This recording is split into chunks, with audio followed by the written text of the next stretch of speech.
Ya, pindah dari Liga Champions Eropa, kita ke Liga Champions Asia, di mana ada tim Ronaldo Al Nassr disambut begitu antusias dari lawannya di Teheran, di Iran sana.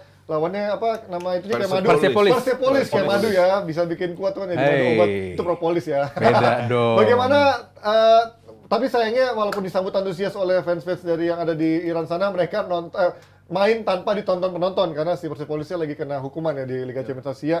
Tapi lo melihat bagaimana itulah Ronaldo nggak bisa nyetak gol lawan Persepolis doang gitu. Lo gimana, apa yang bisa lo lihat dari pertandingan Al Nassr lawan Persepolis kemarin? Bukan pertandingan yang paling menghibur juga ya, dan juga kalau dari Iya dong, pasti dong. Belakangan Al Nassr juga belakangan kan Ronaldo juga bukan pemain yang paling banyak kegolin. Justru Mane impact-nya jauh lebih besar ketimbang Ronaldo di Al Nassr sekarang gitu. Tapi kalau lihat dari ini sistem Liga Champions, maksudnya ini masih grup stage segala macam, menurut gue ini kemenangan yang sangat penting juga. Tapi di satu sisi gue sedih juga gitu. Tadi malam Liga Champions Eropa bergulir, tapi gue nggak bisa ngeliat lagi Ronaldo Messi ada di sana. Tapi ternyata sekarang mereka adanya di Liga Champions Asia. Si Ronaldo-nya di Asia. Lu harus bisa move on. Iya harus move on. Move on is one thing. Tapi gue tetap kaget aja gitu. Nggak pernah terbayang gue bakal ngeliat Liga Champions Asia ada Cristiano Ronaldo-nya begini. Tapi ini kemenangan yang sebenarnya sangat-sangat dibutuhkan juga sama Al Nassr. Apalagi jadwal mereka kan juga padat juga gitu. Di Liga Arab tuh hampir setiap harinya selalu ada ini ya, berita-berita soal liga mereka segala macam. Jadi ini liga yang sangat padat. Dan untuk Ronaldo di usia segini masih bisa, walaupun dia nggak golin tapi dia tetap ada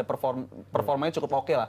Dan juga bagi Al Nassr sendiri bisa merotasi pemain-pemain macam Ronaldo dan Mane setelah mereka unggul 2-0, ini kemenangan yang sangat siapa nyangka gila Teheran bisa kedatangan Cristiano Ronaldo dan juga pemain-pemain lain. Tapi coach lu kan pernah cerita lu waktu sama futsal pernah ke Teheran dan lu kayaknya nggak akan balik lagi kalau buat liburan gitu kan sana. Gimana kultur sepak bola di sana, fansnya apakah seantusias itu dari antusiasme sepak bolanya? Kalau infrastruktur sepak bolanya oke. Oh, oke. Jadi gue kan ke training centernya itu sedikit di luar Teheran, itu bagus. Itu kayak Thailand lah. Infrastruktur sepak bolanya oke, ya kan. Cuman ya nggak ada yang berbau barat, susah gitu, ngerti nggak? Dan gue tuker duit itu nggak bisa, harus lewat jalur apa itu, nggak ada, kasarnya nggak ada KFC, McD, semua lokal, nggak ada bank-bank luar, nggak ada hotel-hotel luar, itu semua lokal.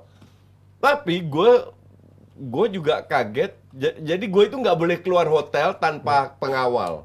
Tapi you know me lah, jadi pengawal gue distract, gue keluar hotel tanpa pengawal. Dan gue nggak merasa terancam. Orangnya juga oke, biasa banget. Nggak merasa, oh ini ada Cina, dari mana ini nyasar, ngerti nggak? I mean, lu nyaris nggak lihat orang luar negeri di situ. Dari manapun, nggak usah bule atau Afrika atau apa. Asia pun nggak. Jadi kalau gue jalan di keramaian itu kan kelihatan banget kan. Tapi gue nggak pernah merasa terancam sama sekali. Dan waktu gue beli barang atau apa dibantu seperti biasa. Cuman Iran ini sayangnya sangat terisolir ya. Mobil-mobilnya juga mobil tua semua.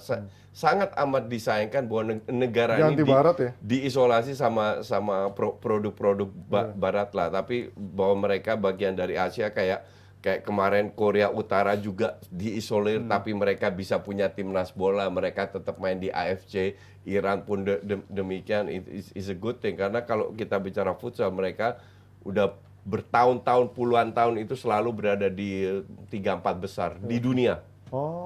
Di dunia selalu. Makanya orang dari kedutaan tanya, kenapa Bapak pengen ke Teheran, sementara orang Indonesia nggak mau ke Teheran semua. Ya, gue bilang juga ke Menpora, gue dapat dana dari Menpora, gue masih ingat. Gue bilang, karena Iran... Zaman siapa kok itu Menpora lah? Si... Adiaksa. Bukan ya? Lupa gue. Atau yang itu yang kumisan juga siapa? Nahrawi bukan. Nggak lupa, intinya gue dapat duit dari Menpora lah. Intinya untuk bisa ke sana. Ya karena murni Iran waktu itu nomor 4 di dunia. Maka dari itu gue bilang, bisa belajar. Gue sengaja, gue yang minta untuk ke Iran, gue harus lobby Menpora, PSSI, sampai orang kedutaan juga bingung. Tapi dibantu banyak sama kedutaan, jadi ya selama kita di sana seminggu 10 hari, belajar banyak banget. Ya, tapi di satu sisi kalau kita ngomongin Al Nassr kemarin menang 2-0, tapi di Liga Arabnya sendiri dia di peringkat 6, terlepas Ronaldonya ada di top scorer, sama Mane juga ada di deretan top scorer. Tapi untuk sekarang kan pasti gengsinya adalah dia bisa juara dong. Tapi di peringkat 6 cukup jauh masih dari Al Hilal, Al Ittihad, dia dari peringkat ke-6 bahkan. Sorry, Iya. tahun lalu yang nggak ada pemain-pemain lain, Ronaldo doang, itu nggak juara. Iya, peringkat 2 ya. Mau sekarang Benzema bla bla bla masuk semua, mau juara ya. Gue nggak terlalu mimpi ya. menganggap liga ini terlalu serius sih, ya. Jadi Ya, betul, setuju. apa namanya, minggu ini peringkat 6, bulan depan bisa peringkat berapa, Etifak yang Tapi kalau Liga tadinya Champions harusnya tim Arab ini akan otomatis ya. Aldi ini Arab Yaman, bukan Saudi. Iya bukan, Aduh, beda. dia bilang Beda. gitu, Jadi, beda. jadi ya nggak ngerti ya.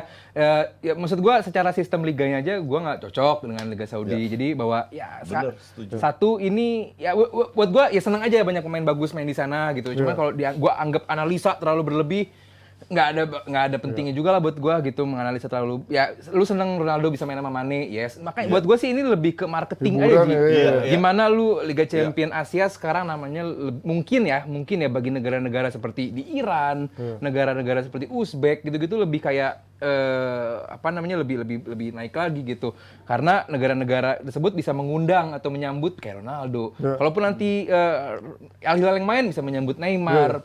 Lebih ke seperti itu. Kalau kualitas dan bahas long term, gue belum melihat ke arah sana sih gitu. Tapi mungkin dengan ini kan orang akan melihat Liga Champions Asia akan otomatis ngeri nih karena ada orang dari 4 tim Arab ini yang punya duit, pemain-pemain bintang.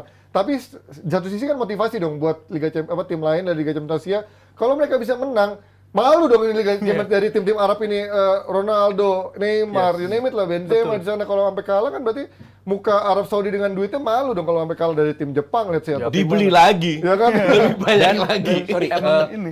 dan kita juga harus ingat Liga Saudi ini kan liga dengan koefisien nomor 2 tertinggi di AFC. Iya, Artinya iya. emang kalau secara kualitas emang bagus di Bagus, Asia. bagus. Cuman Justru dengan pemain ini kan kalau nggak juara makin harusnya malu, dong pasti. gitu. Iya Cuman kan? apakah dapat jaminan? Karena gua nggak tahu wakil Saudi siapa aja. Hilal, Ittihad, Nasr. Dua doang kan? Dua doang. Dua doang, Artinya ya. kan emang ya bukan jaminan juga gitu. Bukan jaminan tapi ya dua tim ini emang di atas rata-rata di Iyalah, tim-tim ada lainnya lah pemain. segala Iyalah. macam. Dan Kualitasnya. juga kalau ngomongin tadi soal motivasi itu kan udah dibuktikan juga musim lalu di periode pertama Ronaldo datang dia kaptennya dari Al Nassr bilang sekarang tim-tim lawan tuh lebih termotivasi untuk ngelawan kita, untuk pengen patahin nunjukin. kaki Ronaldo ya. Iya, untuk pengen nunjukin, pengen bisa ngantongin lah istilahnya, ngantongin pemain-pemain ini gitu. Jadi menurut gue secara motivasi ini pasti akan ngangkat juga. Mungkin kalau emang tujuannya ke arah sana untuk ngangkat sepak bola Asia dengan kedatangan pemain-pemain mega bintang dari Arab ini, tujuan itu udah tercapai gitu. Tapi kalau dari segi tadi Bang Aldi juga udah bilang dari segi kualitas segala macam ya masih begitu-begitu aja lah. Tapi kalau untuk mengangkat Liga Champions Asia sekarang jadi ada yang ngelirik segala macam,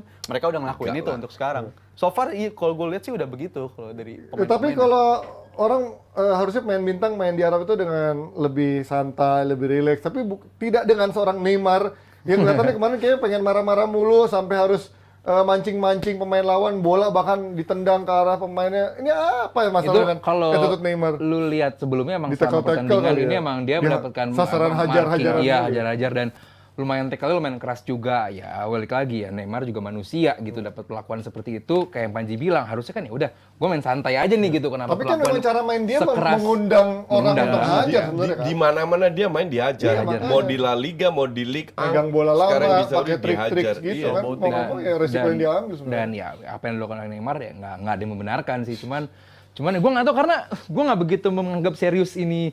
Gue sih mesti nganggapnya Neymar lagi pre-season lah gitu aja udah jadi belum Lagi gua nggak- liburan ya? Iya gue masih sulit buat gue untuk turning the perhatian gue ke Al Hilal, ke Etifak, ke Etihad, ke Nasr. Lo tahu kalau ada program, gue kan sering diminta program talk show. Coach bisa nggak datang jadi tamu kita bahas Liga Arab langsung gue tolak loh. This is real not worth it gitu loh. Makanya gue bingung Abrar atau siapa bahas ini kayak nggak ada topik lain aja Brar. Ya ini, tapi kalau ngeliat Neymar kan, apakah emang dia sekarang main di Arab aja begini attitude-nya, tapi di Brazil kok masih bisa mendapatkan tempat gitu? Berarti Ya artinya perform aja di Brazil Brazil dia is perform. good. Dia bagus, dia Dia perform. secara kualitas one of the best player di Brazil. Kayak gue menyayangkan Jadi kenapa ke Hilal gitu loh. Karena skill yang digunakan bukan otot doang ya. Jadi visi dia bisa pelan-pelan transisi kayak bermain kayak Messi. Makanya di Brazil dia tetap Bagus. kapten gua nggak salah ya. masih enggak, sekarang udah kemarin ganti kaptennya. kemarin Thiago ganti, Silva sebelum apa ada. siapa kemarin? Oh, ada Casemiro. Oh, ada dia tuh. Casemiro itu. Kalau ada dia setahu gue. Enggak, kemarin. Oh iya, dia main sebagai babak kedua ya Iya. kemarin. Dan juga kalau Neymar one of the best ya gue setuju. Tapi kan ada alasan juga kenapa gue nggak pernah nyampein dia di bracketnya Ronaldo atau Messi. Padahal potensi dia Potensi bisa untuk ada, nyampe ke iya. sana sebenarnya. Secara Tapi talent. Secara talent, iya. Sering cedera tapi juga. sama profesionalnya sih yang nggak bisa Profesionalismenya dan nyampe di ke luar sana. lapangan kan juga lagi viral juga Neymar Malah itu Neymar banyak. selamanya nggak akan pernah di level sama Perutnya dengan Messi gendut, Ronaldo. ya. Iya, beda sama level padahal Gua setuju, potensinya ada. padahal potensi ada. Iya, Pernah tapi- bisa, cuman dengan Tapi kondisi nggak pernah kayak nyampe begini, ke nggak akan sana. pernah. Nggak pernah nyampe ke Kalau sana. kita flashback dikit Oh ya. yes, kalau di profesional. Kalau kita flashback dikit, di bawah Ronaldo itu dulu feeling gue yang punya potensi itu Hazard sama Neymar. Dua-duanya Ya kan? males. Dua-dua flop.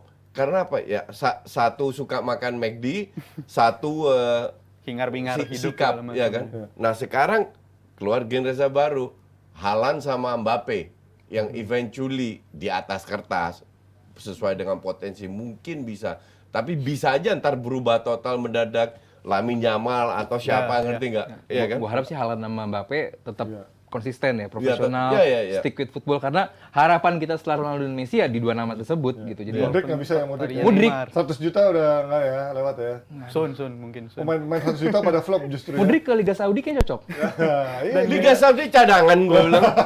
Dan kalau yang ironisnya lagi, angkatannya Neymar tuh nama-nama angkatannya itu banyak yang ironis loh. Banyak yang karirnya tuh di angka 30 tahun udah pada nurun. Neymar, Pogba. Hazard, Iya. segala macam itu nama-nama yang sebenarnya kita harapkan bisa nyentuh bracket yang level pemain one of the Itu- best segala macam. Tapi downhill-nya ternyata Coutinho. secepat itu juga. Coutinho termasuk. Itu awal-awal generasi smartphone tuh. Nah, muncul generasi bertepatan. sosmed tuh. Transisi. Lingard, Dele Alli, itu segenerasi semua. kan. Beririsan lah dengan momen Iya. muncul itu dan juga mereka muncul ya naiknya endorse cepet Instagram banget. ya. Iya, segala Iya. macam. Tapi ya generasi sosmed kelihatan memakan korban ya, itu korban generasi itu tuh. angkatannya dia ini paling ironis menurut Ya gue. kita lihat Neymar akan bisa memberikan wajah atau kegemerlapan buat Al Hilal dari sisi prestasi atau cuman jadi wajah untuk brand ambassador doang. Kita akan terus update dari berbagai liga dan juga termasuk dari Liga Arab sesuai request Abrar. Tapi jangan lupa kalau buat nonton full episodenya dari tayangan DPI yang dipotong-potong di hari Rabu dan Jumat ini bisa tonton di channelnya Dewan Pundit Indonesia. Jadi bukan di Jebret Media Channel. Kalau mau yang fullnya 1 jam bisa tonton di channelnya Dewan Pundit Indonesia. Karena ini channel beneran. Jadi banyak yang bilang, bang ada yang ngikutin tuh template atau nyontek Dewan Pundit Indonesia. Bukan, itu emang channel beneran baru dibikin karena subscribe-nya juga masih dikit. Tapi kalau menonton full 1 jam nggak dipotong-potong, yang kalian sambil perjalanan mau dengerin bisa nonton di channelnya Dewan Pundit Indonesia. Oke, thank you buat Aoi dan Sarimande. Kita ketemu lagi di DPI hari Jumat besok. Thank you Koci, thank you Aoi, Thank thank you you. Rizal. Thank See you. you semuanya. Bye-bye. Obrigado.